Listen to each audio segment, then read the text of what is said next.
and Thompson. On the show today, we're talking to two training experts about how they train their property management teams at Barfoot and Thompson. Welcome to Property Matters.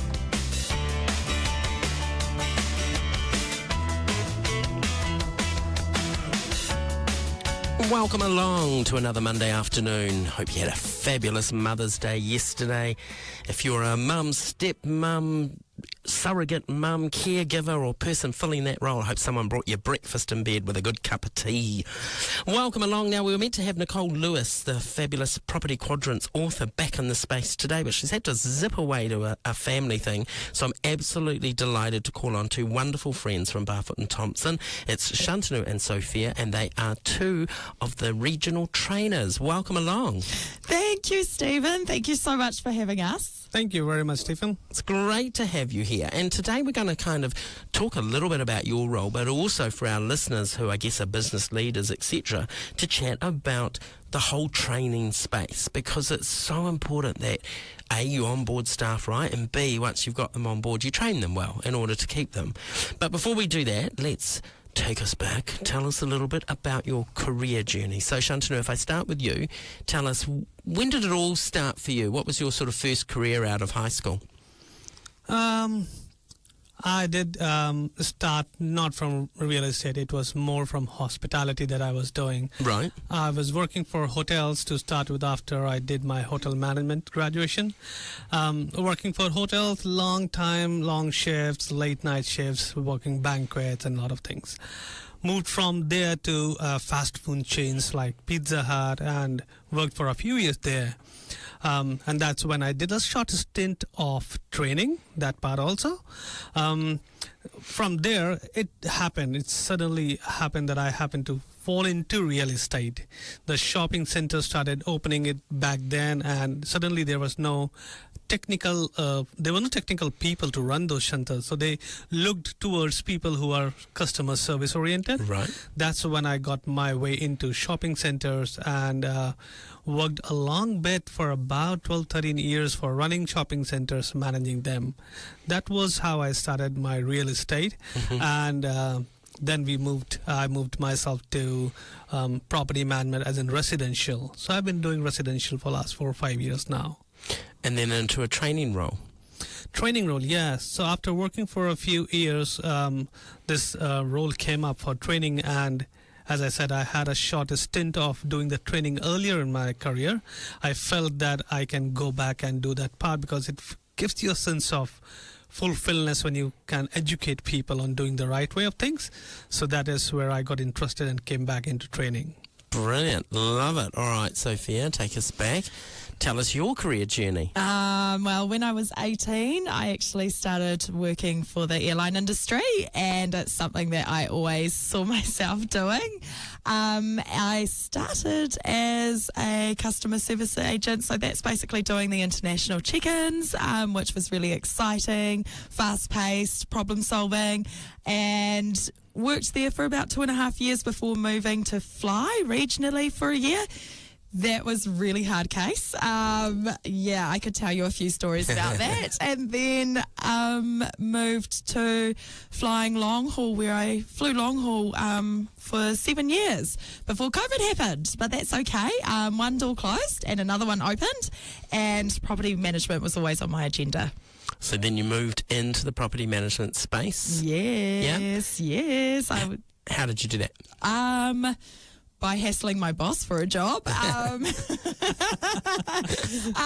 knew which company I always wanted to work for, and I was determined to make a career out of it. So I started as a cadet. We'll talk probably about the training academy shortly. And we had Monique in last week who'd been a cadet through the training academy too. Oh, yes, Moni Mo, I call it. So she was a cadet before me. It was an absolutely fantastic place to start.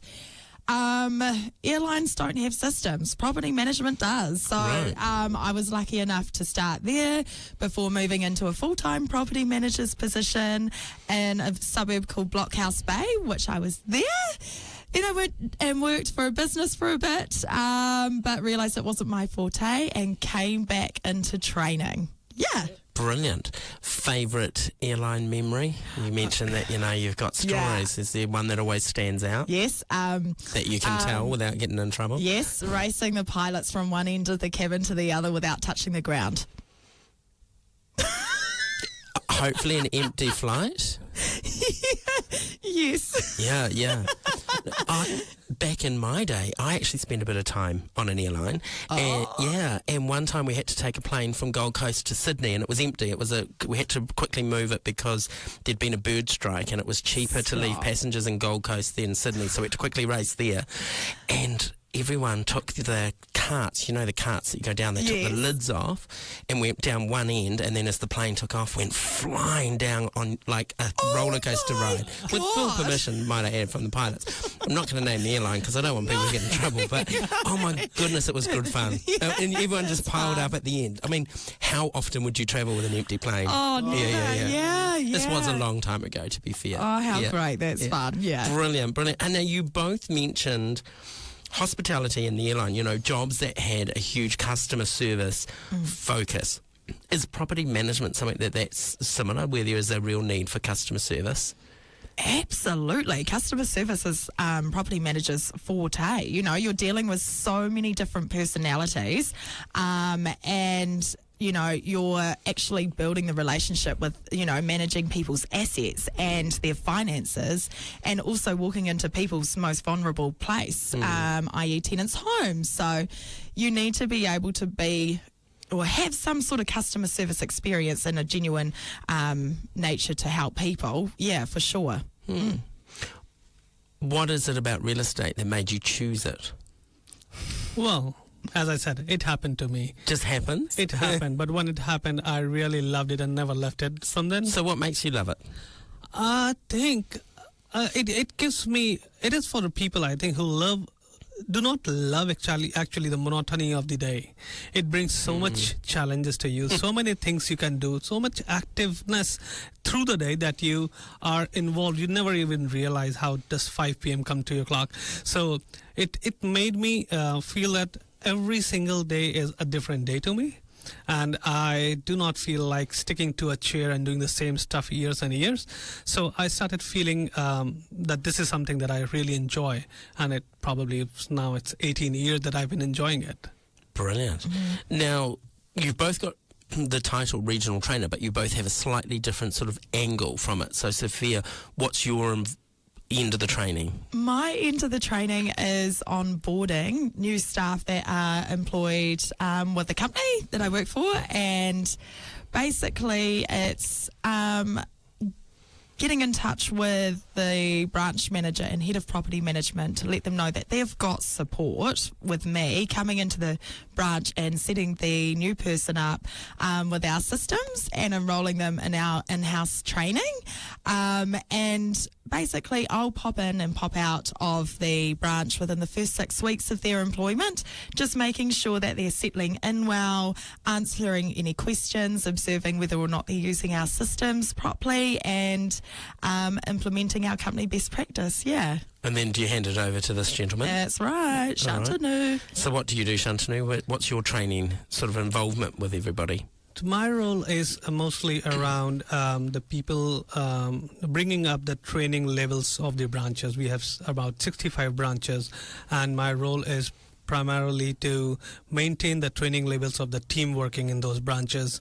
They are following the SOPs, they are doing the best practices that are listed, because we have about 19,000 tenancies, so 19,000 homes being managed by the people, and we want to ensure that every one of them is doing the same thing as it is the best way to do it. So it is my role that I go to the branches, new people, old people, depending upon who requires what, and we provide them that training so that they perform at the best. Okay, so I'm going to ask you both this next question because you've both worked as a property manager before training. What do you think are the skills needed to be a good property manager? If we go backwards a step, you're onboarding them, you're training them, but at some point they've got to be recruited. Shantanu, what skills do you think they need to be a good property manager? I think the first thing that you need to know is that you like meeting people. You are related to so many human lives while you're working in property manager. As a property manager, you need to love that you are making relationships. You need to be empathetic about people. You have to have some compassion to do this. Of course, you have to, on a skill basis, if I say when we look at people, they should have some numeracy skills, because we are talking about money here. It's a lot of money transactions that happen, and a lot of day-to-day money thing that you manage for the owners, from the tenants. So, of course, that is one skill.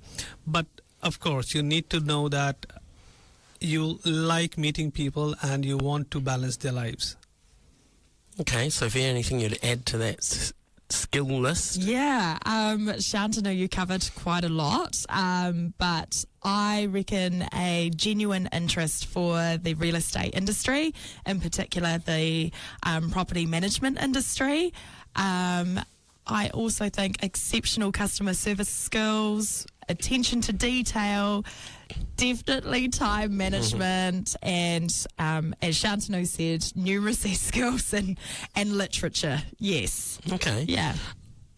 Is property management sometimes a sort of segue into sales as well, or other areas of the business? Is it quite handy, to understand property, especially if you're young, and then maybe one day go into sales? Absolutely. In our role, we see a lot of property managers eventually getting their real estate license as well, Okay. and vice versa. With changing market, we've seen a lot of sales agents come into the property management side. So, yeah, there's a lot of career direction for whatever you're hoping to get, I don't know, out of it, I suppose. Yeah, cool.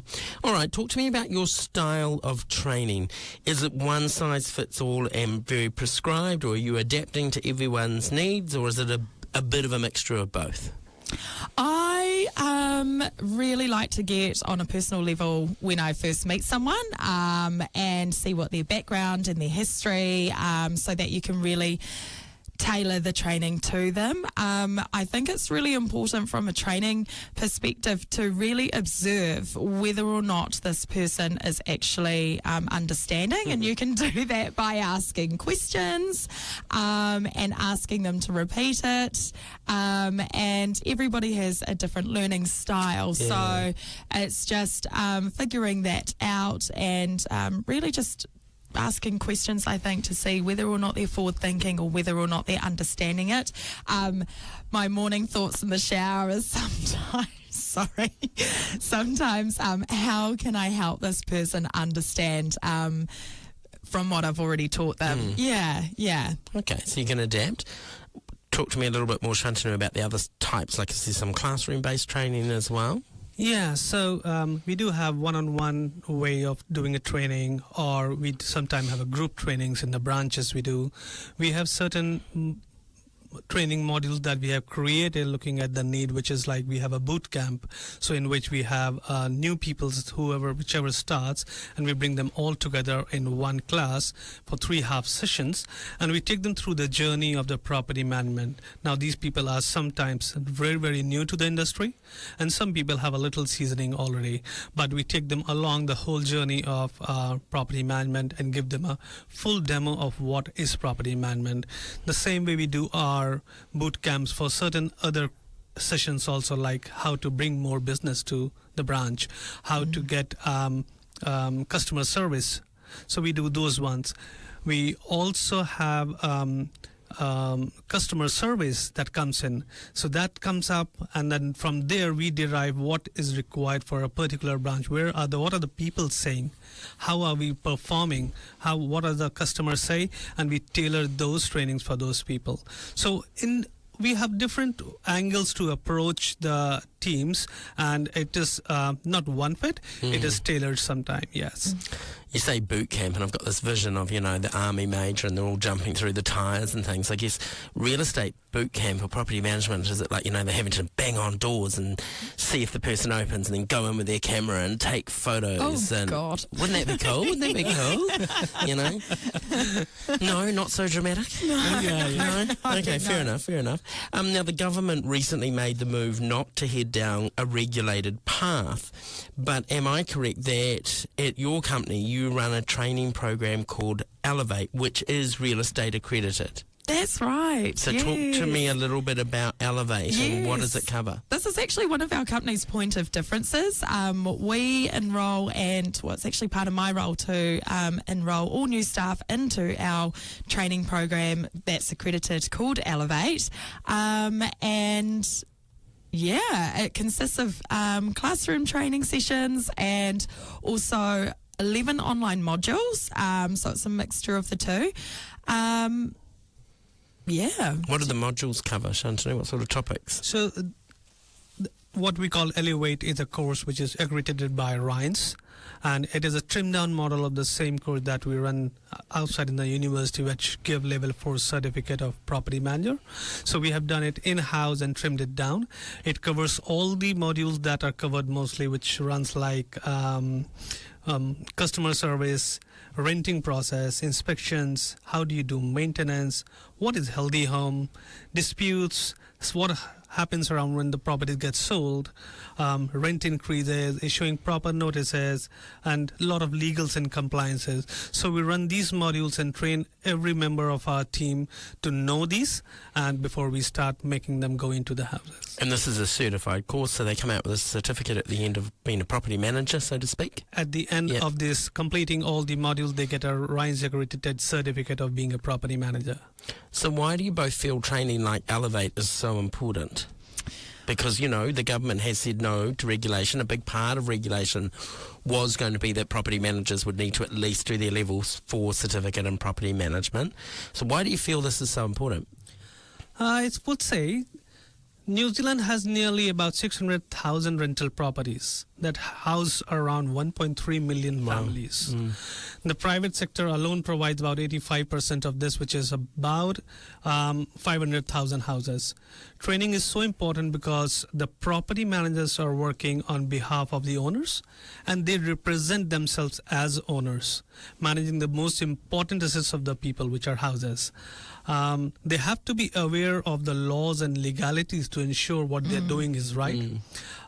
They also have to be aware of that on an average, a property manager in Auckland manages about 80 to 100 properties. If you look into a dollar value, it becomes about $1 million house. So he's managing about 80 to 100 million dollars worth of a portfolio.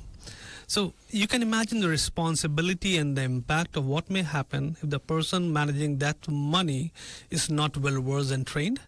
So what are we riding on him, and what are the owners expecting out of him? Good answer. Anything to add? Shantanu just did, said long story. My short story is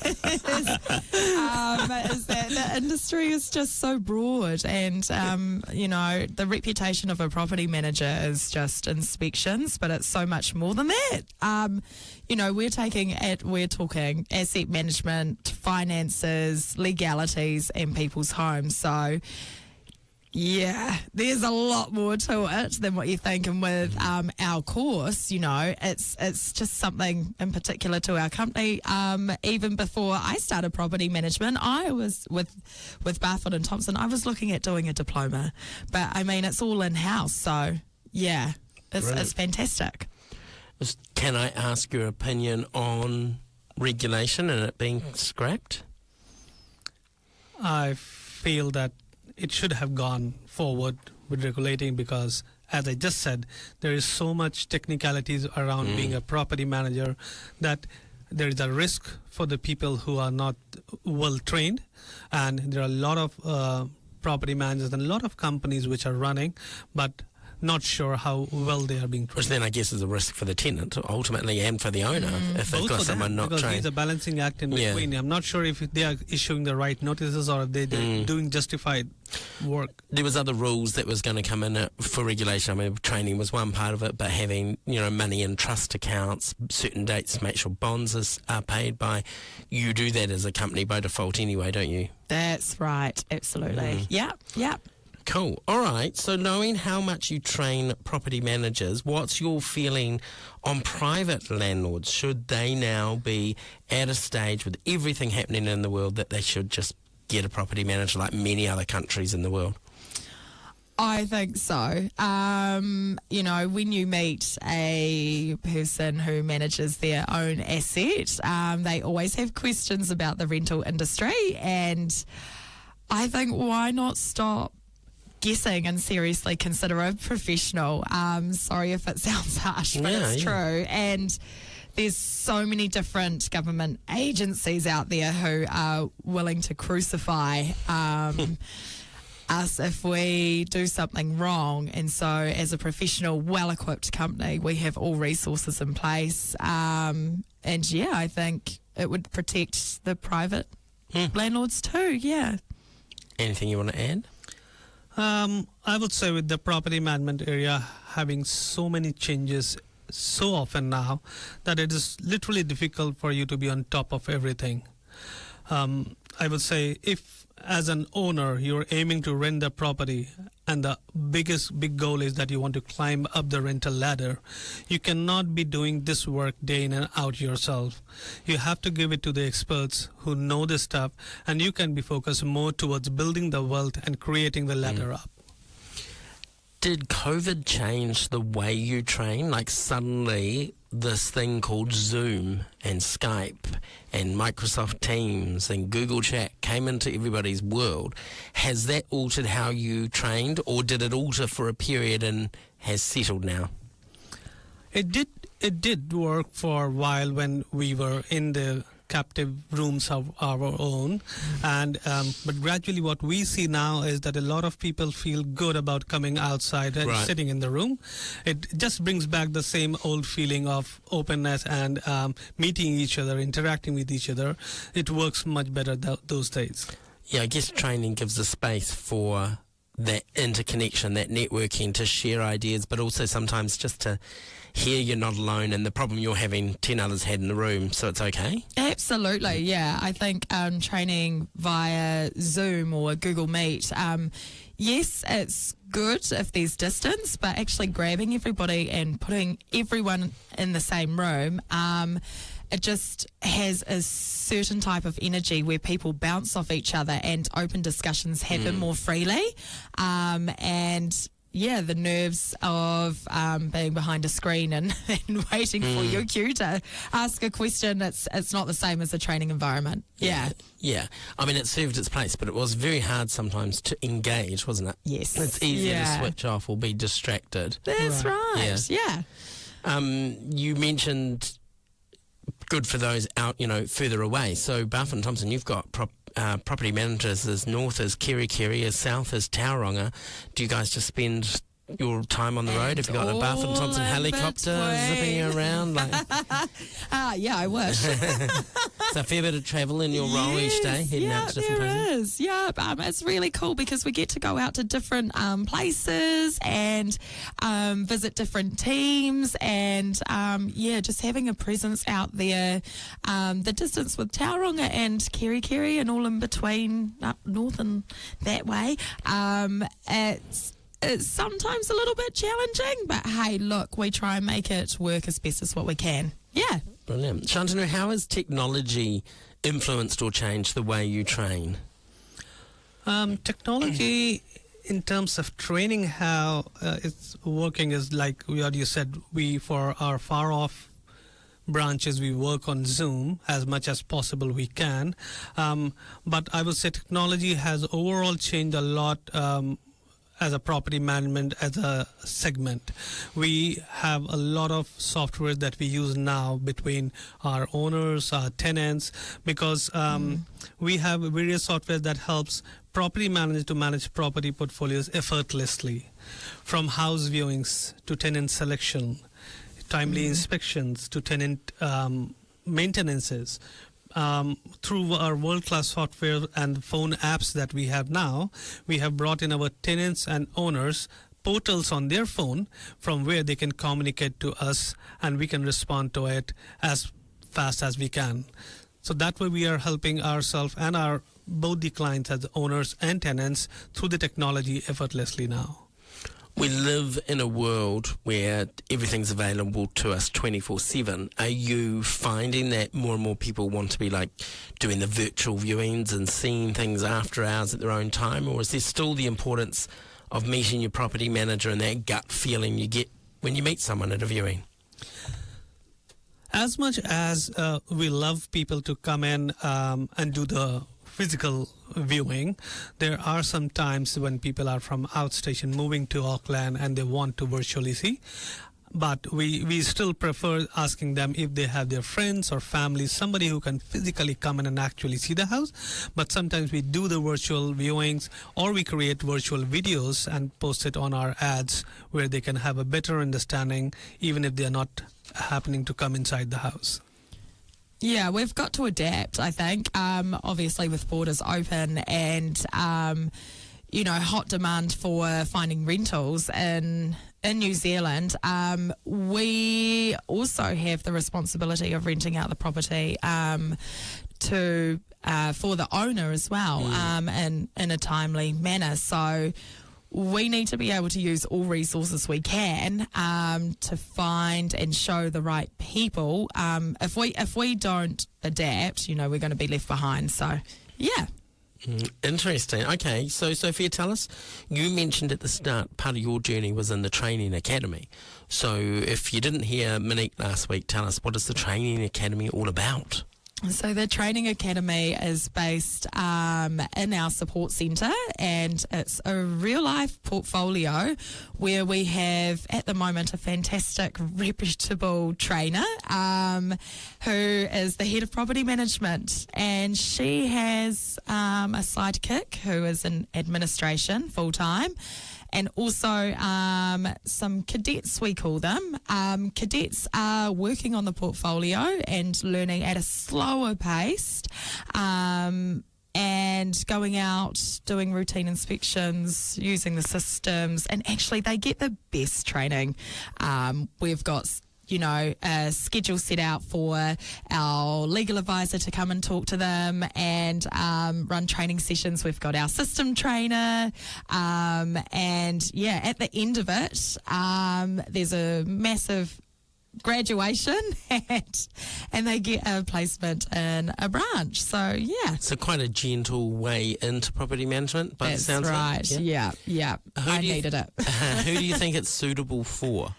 Rather than perhaps just, or I guess, what's the pitfalls? Two questions: who's it suitable for, and what's the pitfalls of going straight to a branch without something like the Training Academy? Who's suitable? As I said, somebody who's actually genuinely interested in the property management industry, and also maybe who is entering it for the first time with skills that would be beneficial to the property management industry that we touched on before. So your transferable customer service skills, for example. That's right. Yeah. Okay, and Shantanu, why would you recommend the Training Academy path versus plonking someone straight into a branch? As Sophia said, we induct the young people who have the passion for real estate, and they're just trying to find a door to enter inside the real estate, but they don't get a chance because they don't have the experience enough. So we induct them and give them a proper 5 to 6 months training. Now they get a 5 to 6 months real life training on how to be a property manager, going out and into the houses, interacting with tenants, talking to landlords, doing inspections, maintenance, all the facets of property management they are run through. Versus if the same person, if walks into the branch and does not get this training, it trips down very fast and cannot cope up the pressure of the work because he does not understand what all is happening, and by the time he feels, he is really, really deep into the trouble. So we feel that these cadets really get trained and they get an opportunity to learn and go out and perform best for the branches. Cool. Any funny stories from your time in property management that you're allowed to share? I think as a property manager, I remember I used to be, I just went to one of the inspections of the house, not knowing that there is a pet. I never knew that tenant had a pet because we never allowed the pet in the house. But somehow and the tenant was not home. So I parked my car, walked into the house, opened the door, knocked it, and nobody was there. So I started doing inspection. Fortunately, I shut the RAN slider door and found there's a big dog standing outside the RAN slider just staring at me. Oh my God. It's a big dog barking and staring at me, and I did not know what is happening because now I'm locked inside a house with a dog outside. I had to call the tenant who came back from the office just to chain that dog and let me out of that house. But that was as much as funny, but it was really, really scary for me because I was locked in there for 2 hours. Oh, wow. Oh my gosh. Wow. Does that happen a bit where people have snuck pets in? Yes, they do. Sometimes cats are decent enough because you never come to know there are. But if you have big dogs, you will sometime at some moment you will be caught with that. Yeah. Yeah. I was telling someone this morning a funny story. In my apartment building, you're not allowed pets.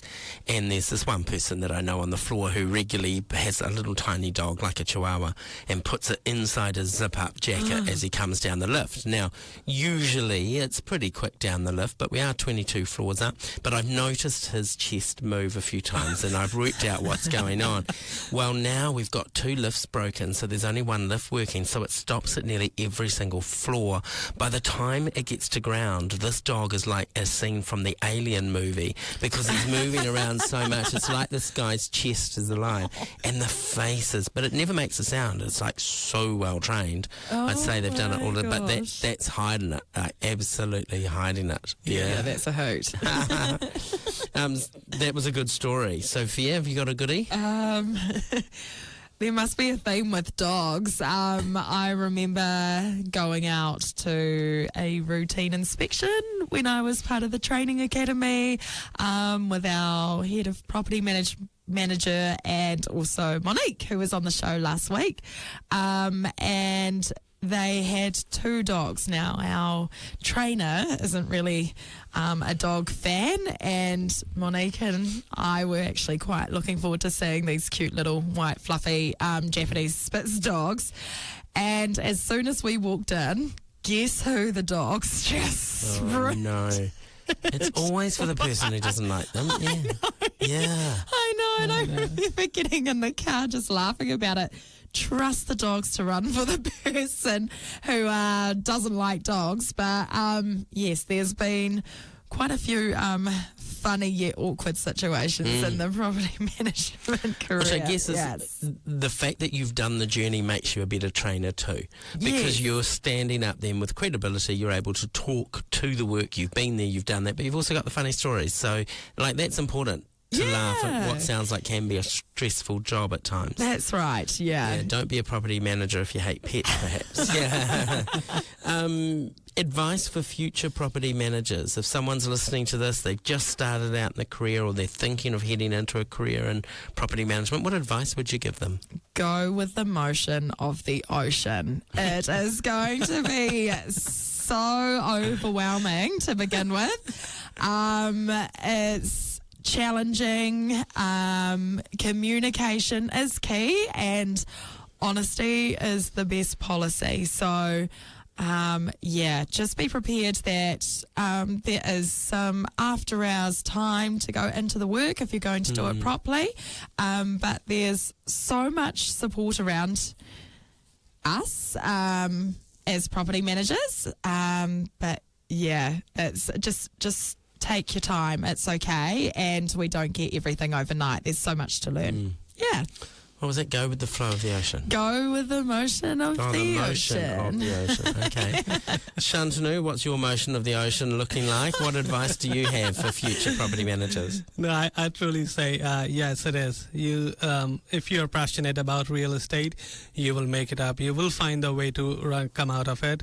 Of course, this is as much as people feel that it is a stressful job, you will find some lighter moments also, and if you're enjoying it, you will make it much worthier for people living in the houses and for the owners also, because if you're loving it, they all will feel the love coming from you.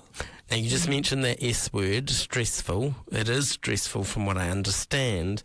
So what advice do you have for anyone that's in any stressed job, and I guess how they can interact with their trainers, or what things you might do to help reduce the stress? I think every job comes with a stress. Of course, property management is so much involving as a role that you will at some point start feeling that it is overwhelming. You need to find a right balance between the work and your personal life.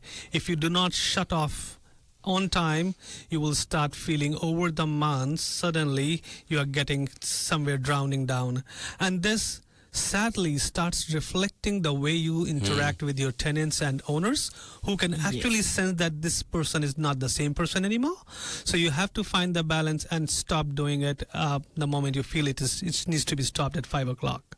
Otherwise, this work never ends. Anything you'd add? Yeah, when you're faced with challenging situations, and it's such a fast-paced industry, and it can be challenging. I always tell people to breathe. It's okay, and you really need to make a priority list. So, yeah, prioritising what actually needs to be dealt with first and what you can come back to later. Time management is hugely important. You need to manage your time to effectively cover all bases that the property management role entails. And my biggest advice is don't leave the hard part till last. You know, if the more you leave the hard part, the further and further and further it gets away, and it's more awkward to come back to. So deal with that first. Yep. Okay. Advice you'd give trainers, so nothing to do with property management now, people that are going into the training industry, what advice would you give them? Patience. Be patient. I would say a big responsibility sits with the trainers. Trainers as a people who does help increase the productivity, profitability of the branch. And they ensure that the safety net is there, that the teams are working right, and they don't let anything happen to the branch or the business or the clients, which are owners and the tenants. So I would say ensuring that they're aware of, they are doing the right part in training the team. We do look for our feedback system so that we know if we are training right. We ensure that we are getting the right feedback so that we can improvise and we can do better. Cool. Best training you've ever had? Is there something that stands out for you that you go, oh, that was a moment that really worked for me? I have been a part of certain programs of Train the Trainers, where I have got certain training from the experts, which certainly help. And that is what I feel, that as a trainer, if there is something that I can say is you need to keep learning throughout the life. So you have to keep being updated if you have to keep imparting the training. You can never stop learning. Yeah, that's so true. I think the same, you should expose yourself to so many different, or all the opportunities you can, because you never know what you're going to learn. Nice. I think that's it. Yeah. All right, I've got a minute left, and I want to ask you the toughest question of all. If you could go back and talk to your 16-year-old self, knowing what you know now as trainers, what would you tell 16-year-old Sophia? Shantanu. Shantanu, what would you tell your 16-year-old self? I would say, I don't know. A lot of things happened in my life, and I just kept taking them as they came. And so I think being open to accepting to what is coming in your life, and just feeling the change and accepting the challenge, I would do that again. I will keep it open. Whatever comes, I'll accept that. Nice. Keep up that determination, Sophia. Yeah. And you wait. You will really enjoy the outcome. Brilliant. I asked somebody once that question on air, and they said, tell my 16-year-old self it's okay to keep getting the Happy Meals from McDonald's as old as you are. I loved it. Hey, thank you so much for chatting with us today. If you'd like to find out more about anything these guys have talked about, head to careers.barfoot.co.nz for all the information. Thank you so much for coming on and sharing your training wisdom with us. Thank you so much for having us. Now, next week we've got the fabulous Lisa O'Neill on to chat about her new book. She's a presenter, a coach, an entertainer, and I'd almost say a comedian, so we are in for a treat. In the meantime, have a fabulous week, and in the words of Sophia McMillan, go with the motion of the ocean. Thanks for tuning in. Catch you next week.